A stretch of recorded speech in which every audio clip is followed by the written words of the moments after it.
प्रभाग 4 मधील वंचितच्या उमेदवारांचा आदर्श, रक्तदान करीत केला प्रचारांचा शुभारंभ।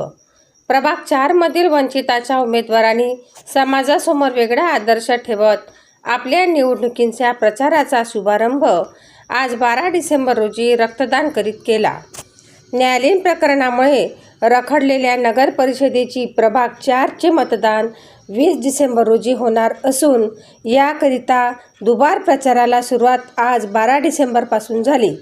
वंचित बहुजन आघाडी प्रभाग 4 अ चे उमेदवार मोहम्मद सलमान व ब चे उमेदवार सीमाताई प्रमोद ओवे यांचे सुपुत्र पियुष ओवे व शुभम गायकवाड यांनी सईबाई मोठे सामान्य रुग्णालयात रक्तपेढीमध्ये जाऊन आपल्या पदाधिकाऱ्यासह रक्तदान केले। एक उत्कृष्ट व मॉडेल प्रभाग बनवण्याचा त्यांचा मानस असून समाजहिताचा संदेश त्यांनी यावेळी दिला। तसेच भैयासाहेब आंबेडकर यांचीही जयंतीचे औचित्य असल्याचेही मोहम्मद सलमान यांनी सांगितले।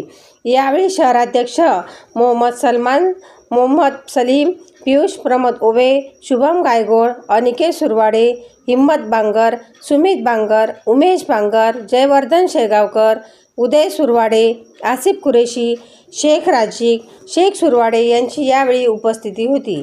सनसनी न्यूज, शेगाव। प्रभाग नंबर 4 याचा आज प्रचार चालू झालेला आहे। या प्रचाराची सुरुवात आम्ही प्रभाग नंबर 4 अ चे उमेदवार व प्रभाग नंबर 4 ब चे उमेदवार आम्ही दोघे उमेदवारांनी मिळून आज साईबाई मोठे सामान्य उपजिल्हा रुग्णालयामध्ये रक्तदान करून आज आमच्या प्रचाराची सुरुवात आम्ही करणार आहोत। हा जो रक्तदान आहे या कोणत्याही त्यांना याची मदत भेटेल या अनुषंगाने आम्ही आज हे रक्तदान केले। 12/12/2025 रोजी भैयासाहेब आंबेडकर यांची जयंती, यांच्या जयंतीनिमित्त आज आम्ही वंचित बहुजन आघाडीचे पदाधिकारी व कार्यकर्ता व प्रभाग नंबर 4 अ ब चे उमेदवार आम्ही आज इथे रक्तदान केलेलं आहे। आणि मी सर्व देशवासियांना व माझ्या सर्व समाज बांधवांना भैयासाहेब आंबेडकर यांच्या जयंतीच्या हार्दिक शुभेच्छा देतो।